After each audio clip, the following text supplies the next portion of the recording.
everything else. Well, we had cut a video together with the Wild Mouse roller coaster. Oh, that was wonderful. Intercutting the Wild Mouse with scenes from Temple of Except Doom. we did something really stupid, like we always did at that age. Oh yeah, we interviewed people in the park. Yeah, Yes.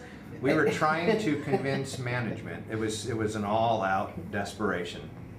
Yeah. Because we knew we were losing. It was all ultimate, but we knew we were eventually going to lose the mine car, and we thought, you know what? Doggone it, fans just want the mine car. Right. So we went down to the park with a camera. It starts off with asking fans what their expectations of Indiana Jones would be, and the three items: the ball. One enslaved person said enslaved children. Yeah. Yeah. And we included that in the presentation of Michael Eisner. He got a Well, and it was, 99% of them were the mine car, and they would all illustrate it by doing this in the video. Yeah, Everybody knew what they wanted the mine car to do, and so Yeah. we took this system that we were pursuing, and you did the editing between the sequence in the movie and the ride, and it is flawless. Yeah. And it's done to the score, and the whole thing ends with the clip of Indy saying, "Trust me," which Michael absolutely laughed his ass off on, because the whole deal, as George would say, I think George actually tells the story about how he was peddling Raiders of the Lost Ark all around town and nobody wanted to do it. He went to Michael Eisner, who was at the time in charge of Paramount, and Michael was just too worried about the risk, and George said, "Trust me," and went back home to San Rafael. And Michael tells us that he couldn't sleep that night. He was up the entire night, and he called Lucas back the next day and said, "Okay, we'll do it." And we have the Indiana Jones series because of that. So we had to put So we shamelessly put that in at the end to try to convince Michael to do the mic, and he loved it. And of course, Disney management was like, "Oh my God, oh my God!" And we were just kids, and I remember doing presentations to Lucas and all of these people. Yeah. And management from Disney would be standing in the back going, "Who is that?" They would say, "Who is that guy?" Yeah, it was very dangerous waters back then. It was very funny. Also on props, there was a point where you were in the vehicle and you were floating through the river, and we were going to crash the Indy plane that you saw in the first film. Yes. So we started researching the plane and actually found that up in Oregon. It was like one of 4 of these planes built, and it still had to see what. It's at McMinnville. No, but what was the call letters on the side? Because it was C-3PO. Yeah, C-3PO. That's what it was. You bet. That was the diversion, where previously on the Jungle Cruise you always turned and went into the Hippo Pool, and we wanted to force people into the Lost Temple, so we crashed the plane in the river channel where we've gone for so many years. Right before the elephants. And then we turned into the temple. The plane was always in concept. And the plane is in Tokyo. Oh, is it? They actually got that? Oh, that's great. I don't know if it's that plane. Because we found that plane. The concept of the plane crashed into the rivers in Tokyo. Oh, cool. Good. Disney Sea. Well, I'm glad some of those drawings made it. Yeah. They never die. Somebody I read somewhere once said that if Nazism had not existed in the 20th century, it would have had been invented, because Nazis are the perfect villains. Nobody likes them. There's no great hand-wringing about what their motivation was, or are they just misunderstood. They're evil, nasty people. And one of my favorite quotes from the first movies, Harrison Ford quote, "Nazis, I hate those guys," which is a wonderful understatement of what the Nazis actually turned out to be. And of course that movie takes place before World War II actually starts. So it just struck me as being a perfect kind of understatement about the nature of evil and about how important they are to storytelling. So we originally used swastikas fairly liberally to sell the Nazi idea, and those have since been removed. I mean, everybody loves the attraction. They love the fact that it's there. We all do. Yeah, I just hate that there's no Nazis in it.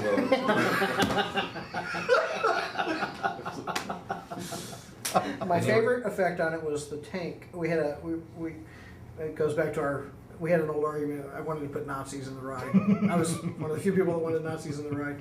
And we had a tank firing. And I'm going, Nazis in Disneyland? Nazis in Disneyland, yeah. but you know, there's no worse villains in the world than Nazis.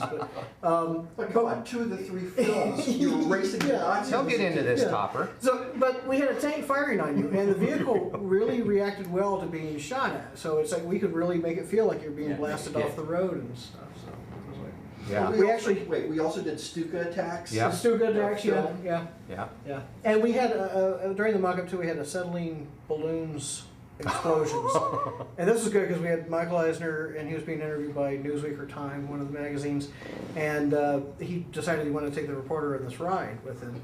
And we're out, he had the vehicle driving around the backside of Tahunga, and we're blowing off explosives right by their heads and stuff. And I remember reading the article, and the guy was just so blown away by the new attraction for Disneyland. And Michael was terrified of the explosions.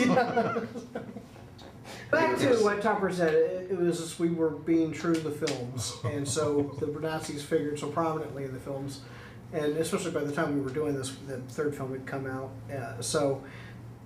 And then I forgot if it was a quote by Michael Eisner when he was at Paramount, but he had said that the Nazis are the best villains, and so you know, this is who else should be going up against Indiana Jones.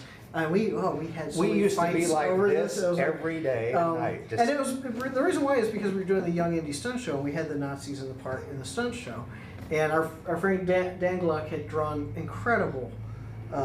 He had redesigned the flying wing, so he had done these incredible. That's right. Well, and there are Nazis in the stunt show. And there's Nazis in the stunt show. Yeah, there are no more. There aren't. But but anyway, so we just thought it was a huge element. It was a big element in the thing. I lost that battle. They turned into grave robbers. So our official presentation was grave robbers with nondescript military uniforms. But I mean, for the first 6 months, we were probably drawing Nazis in just about everything. Yeah. There was a competition, but with the Nazis getting to the. Yeah. And I wasn't getting at that much point sleep. was the unknown artifact, because it took us what, Yeah, we never. a year and a half before we actually figured out what it was we were actually Yeah. going to get to. Yeah.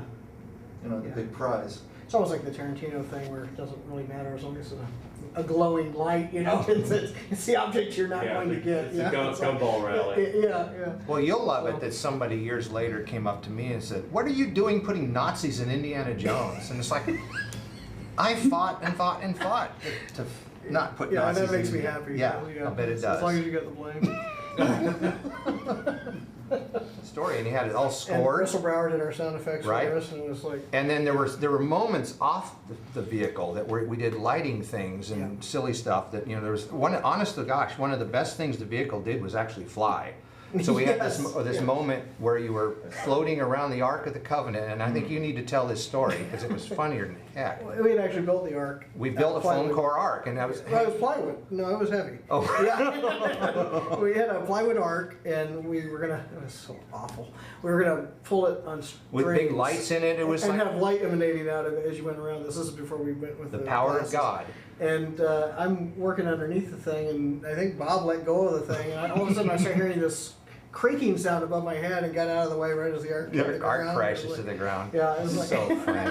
Wow. So funny. Well, of ghosts out and stuff. yeah. No, but the vehicle really was. It did great flying, and we had water sequences. You know, we were gonna have to do Floating down the river. Yeah, that was one. Yeah, floating down the river. Yeah. It had great motion.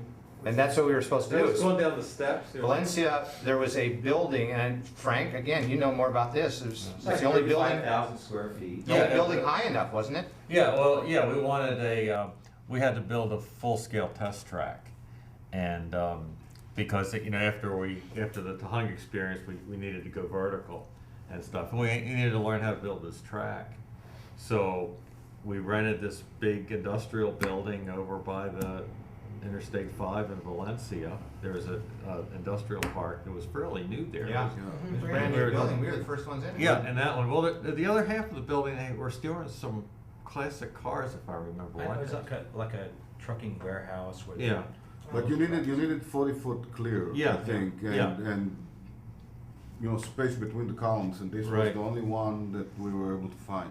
Right. So we. It wouldn't allow us to cut into the floor, so everything had to be built like.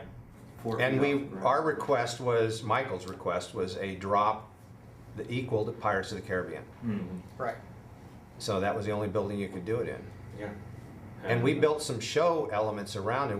We did a 2-lap experience that from beginning to end was essentially the ride Yeah. that you experience at Disneyland. And there were some great moments on that. And it was all behind the scenes stuff with the guys pushing scenery and stuff. And I was on the ball crew when Yeah. Lucas went around Yeah. in the dark.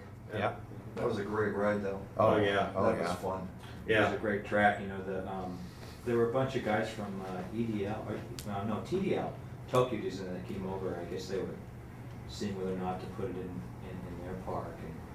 And you know, the building was all blacked out on the inside, and all the windows were painted over, so it was really dark in there. And they came in, and it was in the middle of the summertime, there was no air conditioning, it was hotter than heck, and we had to put a big fan on the track, on the back of the electronic box, just to keep the electronics cool from overheating when we were doing these demonstrations for them. So at that time, the demo was 2 laps around the track, so we had this big fan sitting on a wooden box. Oh, you in know back where of this the is vehicle. going. And so the guys get on and they take off, and of course nobody takes the box and the fan off the track. So it's pitch black and they're ripping around. And we hear this boom, and they just nailed the box and the fan, ran it over, and literally crushed the electric motor. And they got off the ride and they said, "God, the special effects are terrific." I felt like we really did something. It's like, you did, man. You created this fan. Oh, that's funny. Well, we got a whole case of them. We have a Home Depot there, it's all right. And it didn't damage the vehicle at all. No, what was cool was Disneyland came in and said, "Hey, what about like flat tires? What are you going to do if you have a flat tire?" And we pulled this fan out, and it was just flat. Well, we tested it. No problem. The tire was fine.